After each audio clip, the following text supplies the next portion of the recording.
বাইকুনুর আঙুর বাংলাদেশে চাষযোগ্য একটি উচ্চফলনশীল ও রোগ প্রতিরোধী জাত, যা দোআঁশ ও সুনিষ্কাশিত লাল মাটিতে সবচেয়ে ভালো জন্মে। কলম বা কাটিং চারা রোপণ করে মাচা ট্রেলেস পদ্ধতিতে নিয়মিত ছাঁটাই ও সুষম জৈব সার প্রয়োগে 2 বছরের মধ্যে মিষ্টি ও বড় জাতের এই আঙুর বাণিজ্যিকভাবে উৎপাদন করা সম্ভব। বাইকুনুর আঙুর চাষ পদ্ধতি: মাটি ও চারা নির্বাচন: পানি জমে না এমন উঁচু দোআঁশ বা লাল মাটি সর্বোত্তম। সুস্থ সবল কলমের চারা নির্বাচন করুন। চারা রোপণ: চারা রোপণের জন্য 2x2x2 ফুট গর্ত করে পচা গোবর ও সার মিশিয়ে 15 দিন রেখে চারা লাগাতে হবে।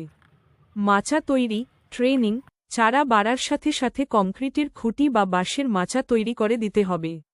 ছাঁটাই প্রুনিং: প্রতি বছর ফেব্রুয়ারি মাসে মাচায় ছড়িয়ে থাকা কাণ্ড ছেঁটে দেওয়া জরুরি, এতে ফলন ও ফলের আকার বাড়ে। পরিচর্যা: ছাঁটাইয়ের 7 দিন আগে ওপরে হালকা সেচ দিতে হবে। নিয়মিত আগাছা পরিষ্কার ও জৈব সার ব্যবহার করুন। রোগ প্রতিরোধ: এই জাতের রোগ প্রতিরোধ ক্ষমতা বেশি হলেও ছত্রাকনাশক স্প্রে করা প্রয়োজন।